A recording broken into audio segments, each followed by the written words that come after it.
কারণ মহাপ্রভু বলেছেন বৈষ্ণব হওয়া ভালো, কিন্তু বৈষ্ণব হয়ে যে কিছু বলবে না বাবা তা করলে না। কারণ মহাপ্রভু আমার নিজে সুদর্শনকে আহ্বান করেছিলেন গো জগাই মাধাইকে উদ্ধার কালে। মহাপ্রভু নিজে চাঁদ কাজীকে উদ্ধার করার সময় মহাপ্রভু নিজে নরসিংহ বেশ ধারণ করেছিলেন, আন্দোলন করেছিলেন কেবল ধর্মটিকে রক্ষার জন্য। সংকীর্তন করেছিলেন, কেবল হরিনাম প্রচার করেছিলেন গো। ওগো জীব তোমরা কৃষ্ণ বলো, এই কৃষ্ণ নাম হচ্ছে তোমাদের মুক্তি একমাত্র উপায়। আর যেদিন ভগবান আমার এই 24 বছর আয়ুতে নবদ্বীপ ছেড়ে চলে গেলেন, ভগবান আমার 12 বছর তীর্থ পর্যটন করলেন, মাত্র 12 বছর তীর্থ পর্যটন করলেন এবং 12 বছর প্রভু আমার এসে বসে গেলেন শ্রীক্ষেত্র নীলাচলে গম্ভীরার মাঝে। ভগবান আমার গম্ভীরার মাঝে বসে গেলে গো। আর গম্ভীরার মাঝে বসে এই আপনাদের মতো রসিক প্রেমিক ভক্তদেরকে লয়ে প্রভু আমার নিত্য রসাস্বাদন করতে লাগলেন। আর ভগবান আমার কেবল নয়ন জলে কাঁদতে লাগলেন, কোথায় কৃষ্ণ, কোথায় কৃষ্ণ, হে কামনা, হে প্রাণবল্লভ দেখা দাও, হে রসিক শেখর, হে হে মুকুন্দ মধুসূদন, হে গোবিন্দ, একবার দেখা দাও। তোমার তোমার অবিহনে আমার প্রাণ বহিরাগত প্রভু, তোমাকে না দেখে আমার প্রাণ চলে যায়। হে প্রভু একবারে দেখা দাও না প্রভু। আজ ভগবান অন্তর্যামী নিজেই কৃষ্ণ হয়ে, নিজেই কৃষ্ণ হয়ে প্রভু আজ কৃষ্ণ বলে কাঁদতে আরম্ভ করল। প্রভু আমার 3.5 জন ভক্তকে নিয়ে বসলেন বাবা স্বরূপ দামোদর, রায় রামানন্দ এবং শিখি মাহিতি, মাধবী দাসী। এই 3.5 জন ভক্তকে নিয়ে প্রভু আমার অবিরত 12টি বৎসর কেবল নীলাচলে কেঁদে গেলেন,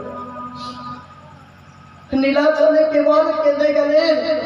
আর যখন ভগবানের যাওয়ার সময় এক সন্ধ্যাবেলা ভগবান আমার জগন্নাথ মন্দিরে প্রবেশ করে, যিনি জগন্নাথ সেই জগন্নাথ বিলীন হয়ে গেলেন।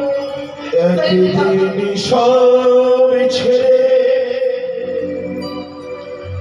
চলে যাব বহু দূরে,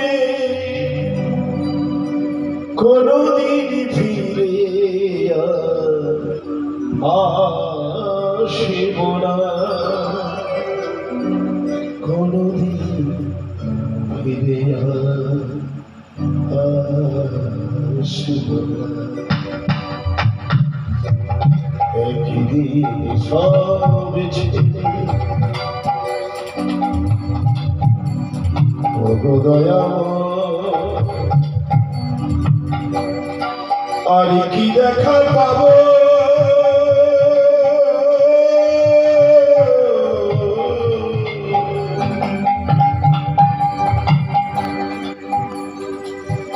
তোমার শ্রীচরণ। একদিন সব ছেড়ে চলে যাব বহু দূরে, কোনদিন ফিরে আসিব না।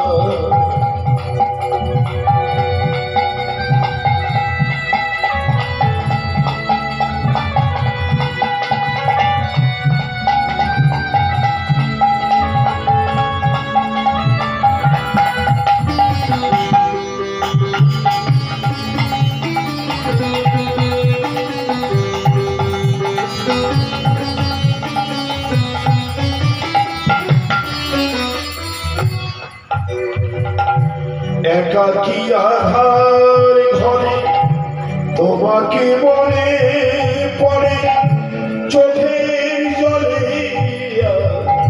ভাসব না প্রভু, চোখের জলে ভাসব না।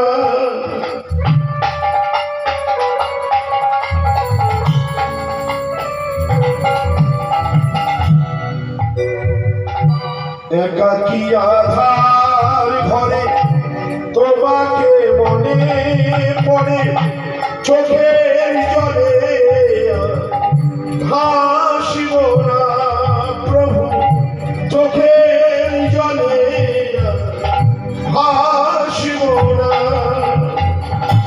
যেখানে মানুষ ফিরে আরে আসি যাব আমি সেইখানে খুঁজে তুমি পাবে যেখানে মানুষ ফিরে আরে আসি যাব আমি সেইখানে ফিরে তুমি পাবে সুখী দুঃখ মুছে দিয়ে কষ্ট লুকিয়ে মনির মনির আমি একাকী তোমাকে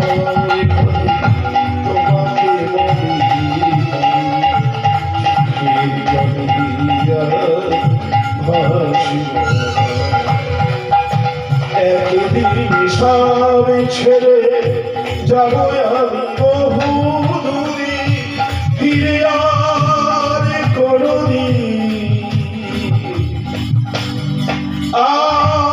আসিব না। এইভাবে ভগবান শ্রীকৃষ্ণচন্দ্র শ্রী চৈতন্য মহাপ্রভু বাবা যিনি এই স্বর্গ সেই স্বর্গের ভিতরে বিলীন হয়ে গেল পূর্ণ ৪৮ বৎসরে ভগবান দেখে আশ্চর্যের ব্যাপার জানেন সেই গৌরের দেহটি কত পর্যন্ত খুঁজে পাওয়া যায় না যে কৃষ্ণ সেই গৌর সেই জগন্নাথ যে জগন্নাথ বাবা সেই জগন্নাথের ভিতরেই সেই মহাপ্রভু আমার যখন তীর্থ পর্যটন করছিলেন সেই তীর্থ পর্যটন কালে প্রভুর সঙ্গে এক ভক্ত ছিল বাবা সেই ভক্তের নাম ছিল গোবিন্দ ঘোষ সেই গোবিন্দ ঘোষ মহাপ্রভুর কাছে কাছে থাকতেন বাবা আমার গৌর হরির বড় কাছে কাছে থাকতেন আজ মহাপ্রভুকে নিয়ে নানান দেশ বিদেশে প্রভু আমার